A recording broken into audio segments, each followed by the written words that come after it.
Namaku Hashim As'ari. Aku asli dari Cicurug, Sukabumi. Teman-temanku sering memanggilku Ari. Ya, Ari nama panggilanku. Kejadian yang aku alami ini kurang lebih terjadi sekitar 3 tahun yang lalu.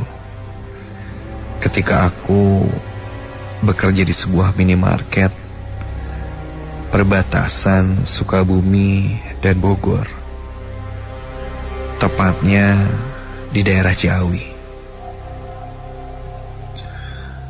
Dari tempat tinggalku ini kira-kira menempuh jarak 28 kilo. Cukup jauh untukku jika aku bekerja memakai shift. Untungnya perusahaanku di mana aku bekerja ini menyediakan mes untuk karyawan yang tempat tinggalnya jauh. Aku baru bekerja 2 tahun dan aku mengambil mes di sana. Jika pulang ke rumah pun hanya ketika kebagian jatah libur. Aku biasa pulang pagi atau siang karena jalan menuju rumahku jika malam cukup rawan. Kondisi jalan yang tidak rata, banyak cekungan dan lubang yang menganga di hampir setiap jalurnya. Ditambah banyaknya mobil yang bertonase cukup besar lewat di jalur itu, seperti mobil kontainer, truk, dan mobil dengan muatan air mineral. Karena memang daerah asalku terkenal dengan kawasan industri tekstil dan air mineralnya. Saranku untuk yang pertama melewati jalur terusan Sukabumi dan Ciawi ini memang harus ekstra hati-hati.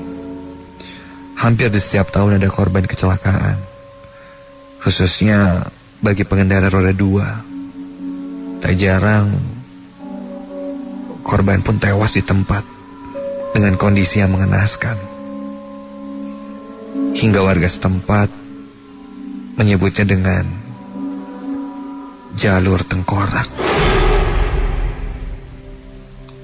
Ada mitos yang menyebar di kalangan masyarakat sekitar tentang sosok penunggu kawasan jembatan daerah Cimande yang katanya suka meminta tumbal. Pembangunan jembatan penghubung pun selalu terhambat. Alasannya tidak masuk akal. Dan pembangunannya pun tak kunjung selesai. Singkat cerita,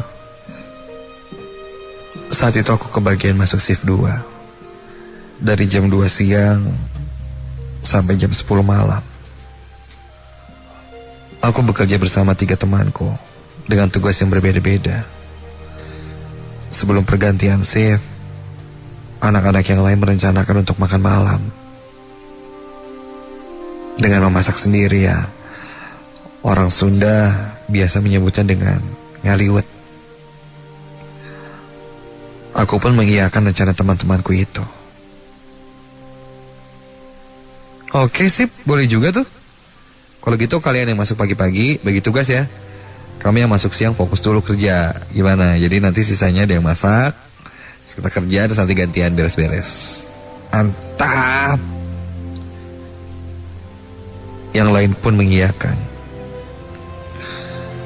Setelah jam 4 sore, yang lain sibuk menyiapkan peralatan, bahan-bahan untuk memasak di dapur karyawan yang tepatnya berada di lantai 2. Toko ini mempunyai 3 lantai.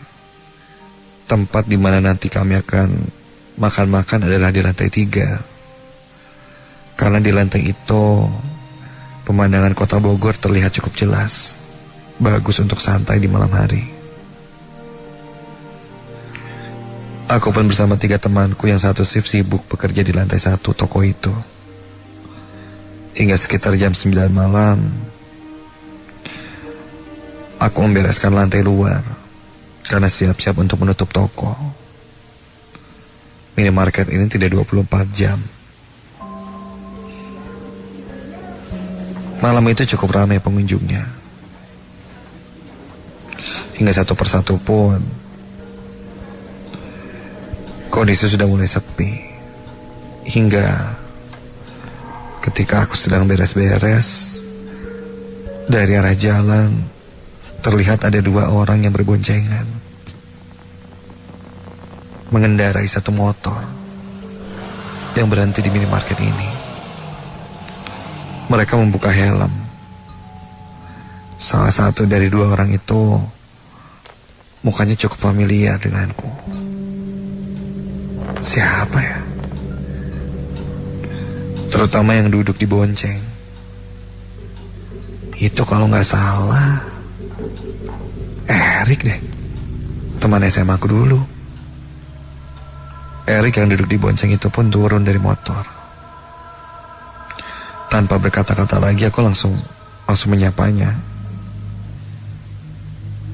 Dia pun melihat ke arahku, sedikit berpikir. Kemudian dia mengangkat alisnya dan menunjuk ke arahku. Ari? Oh, kamu Ari kan? Oh, kamu kerja sini, Ri? Iya, Rik. Mau kemana? Mau beli minum nih. Sekalian lewat mau pulang. Tadi habis jalan sama teman. Ini namanya Anes. Hai, halo. Oh, gitu. Kebetulan nih lagi mau pada ngeliwat. Udah makan belum? Ikut aja lah. Sebentar. Lagi pada masak sekarang, langsung makan. Biar gak masuk angin, yuk. Udahlah, santai sambil cerita-cerita. Masuk. Begitu kataku. Erik pun mengiyakan. Kami bergegas masuk ke dalam toko dan gabung bersama teman-temanku yang lain. Kami bercanda gurau. Sesekali aku membahas tentang masa SMA. Erik adalah teman sebangkuku. 3 tahun aku bersamanya. Bisa dibilang kami teman dekat. Namun setelah lulus,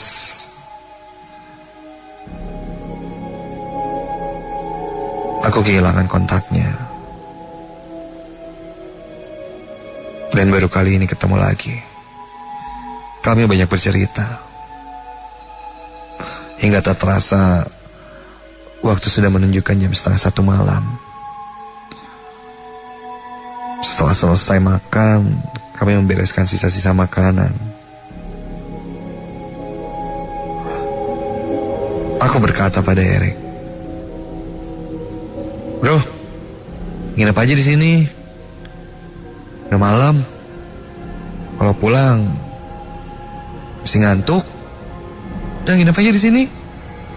Ada mes kok." Erik pun hanya tersenyum. Oh, nggak apa-apa. Lain kali aja, Ri. Soalnya aku sama teman aku Anes nih. Besok mau kerja pagi, takut telat nanti kesiangan. Kapan-kapan aja ya. Makasih pisan nih. Minta kontak kamu dong, Ri. Oh, gitu. Ya udah. Ini nomor saya. Erik mencatat nomor handphoneku. Lalu dia pun bergegas pergi dengan mengendarai motornya itu.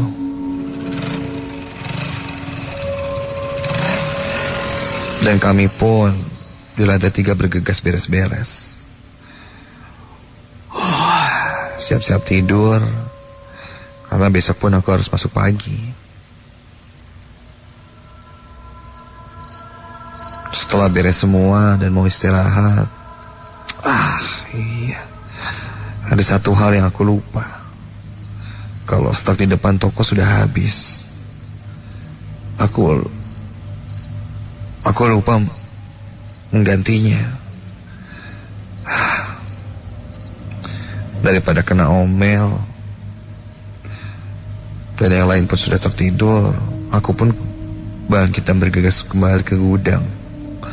yang letaknya di bawah untuk mengambil barang itu. Tiba-tiba terdengar ada yang mengetuk pintu rolling door ini.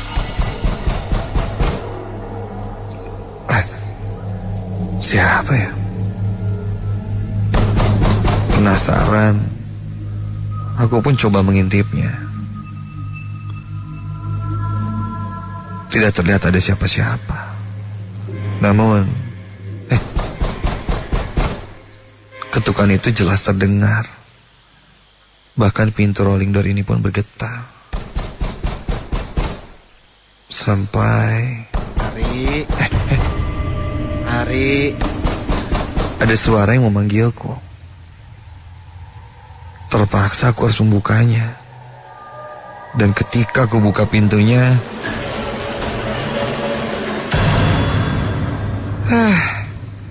kamu, Rick. Kenapa balik lagi? Ini ketinggalan. Ternyata itu temanku Erik. Dia terlihat kedinginan. Dia pun berkata padaku, Ri, saya ngikut nginep di sini ya. tuh kan, tadi ditawarin gak mau. Yaudah masuk, dingin di luar. Sampai menggigil gitu. Yuk santai aja. Aku pun mempersilahkan Erik untuk masuk. Sepertinya temannya sudah pulang duluan. Aku mengajaknya ke atas, ke mes yang berada di lantai 2 ini, untuk tidur. Dia pun mengikutiku. Singkat cerita, aku pun tidur bersebelahan dengan Erik. Dia tidur menyamping, memunggungiku. Aku menutup mataku dan coba terlelap.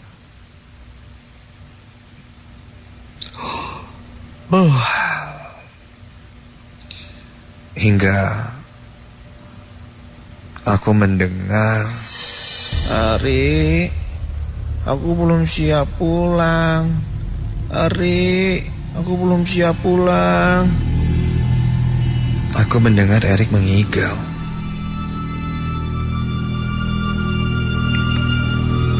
Aku pun hanya menepuk punggungnya. Jangan ngigau, berisik. Kalau belum siap pulang tidur aja di sini. Kan udah nginep juga. Antuk. Begitu kataku, sambil membenarkan posisi tidurku. Gak tak lama aku terlelap. Sampai kira-kira jam 1 lebih hampir setengah 2, handphoneku berdering. Siapa sih malam-malam gini telepon? Nomor gak dikenal lagi. Males banget ya. Karena aku tidak tahu nomor siapa, aku tidak menggubris panggilan itu. Hingga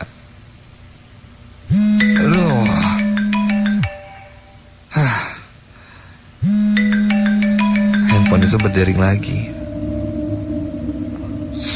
Oh, siapa sih ini ya?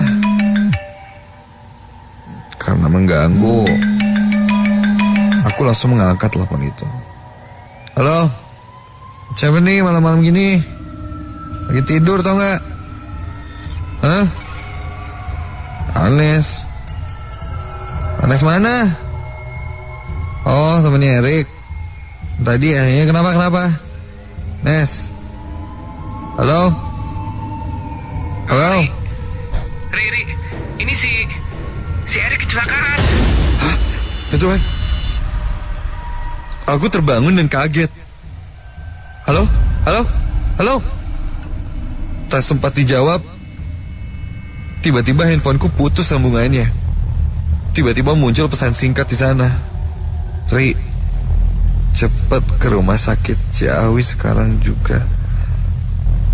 Erik kecelakaan. Hah? kalau Erik kecelakaan, terus yang di sebelahku ini siapa? Di sebelahku masih meringkuk orang yang aku pikir itu Erik. Orang itu masih mengigau sambil memanggil namaku. Lagi-lagi terdengar dia berbicara seperti itu. Ari, aku belum siap pulang. Ari, aku belum siap pulang. Aku lalu coba menepuknya. Astaga! Tiba-tiba saja tubuhnya berbalik dan terlihat wajah yang sudah hancur penuh dengan darah. Iya, wajahnya terlihat sudah tidak berbentuk. Hanya bibirnya yang setengah menganga. Dengan suara parau, dia berkata, Ari, aku belum siap pulang. Aku bergegas berdiri dan membangunkan yang lain. Dan setelah teman-temanku yang lain bangun, sosok itu pun hilang.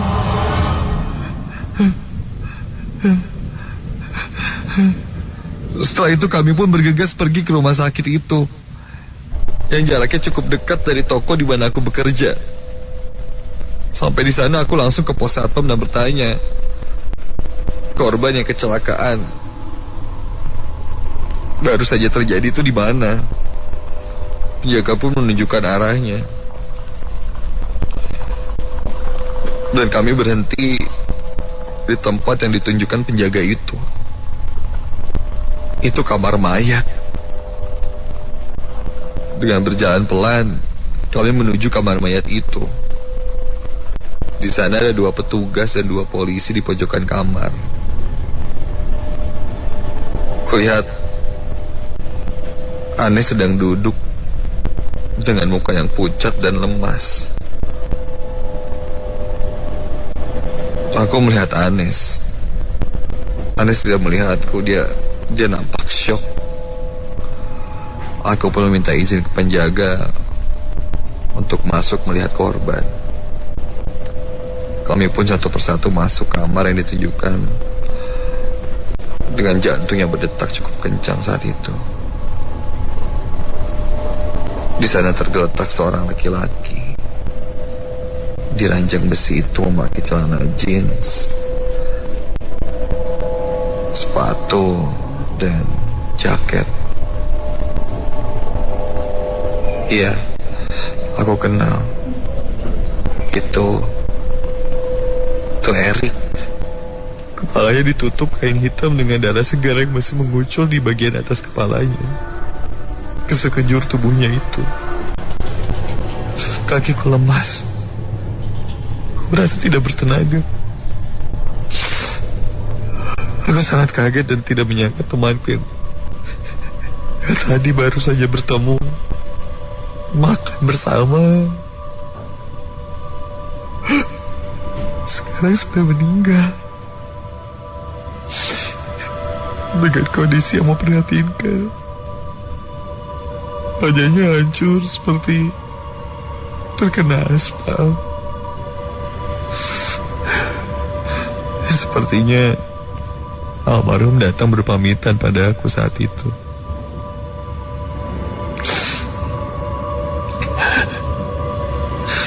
Sebelum subuh, temanku yang lain menyarankan aku pulang duluan ke toko karena akan jaga pagi, dan menyuruhku beristirahat sejenak. Shock, kaget, aku tidak menyangka apa yang terjadi pada aku malam itu. Melihat Erik yang mengetuk pintu berbicara padaku. Ya, mungkin itu arwahnya Erik.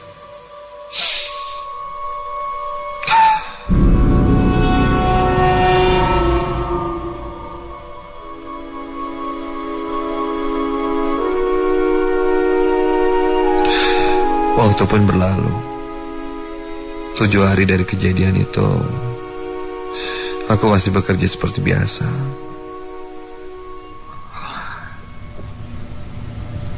Ketika itu aku kebagian masuk malam lagi. Tepatnya malam Selasa seperti biasa. Ketika itu pelanggan sedang sepi. Aku berjaga di kasir sendiri, sedang temanku yang lain ada yang ke toilet dan ada yang sedang istirahat.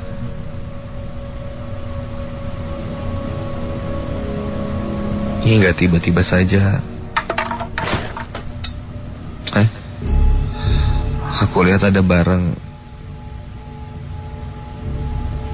yang terjatuh dari rak itu. Kok jatuh sendiri sih? Aku lihat beberapa snack dan botol terjatuh. Aku pun menghampiri rak yang jatuh itu. Jelas tidak ada siapa-siapa. Aku pun memungut barang-barang yang jatuh itu. Dan ketika aku akan berdiri, ya Tuhan, astaga, berdiri, sesosok laki-laki di hadapanku.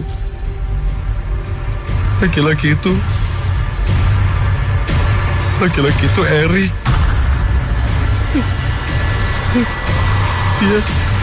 Dia tersenyum padaku dan berkata, Ri, saya ikut nginep di sini ya.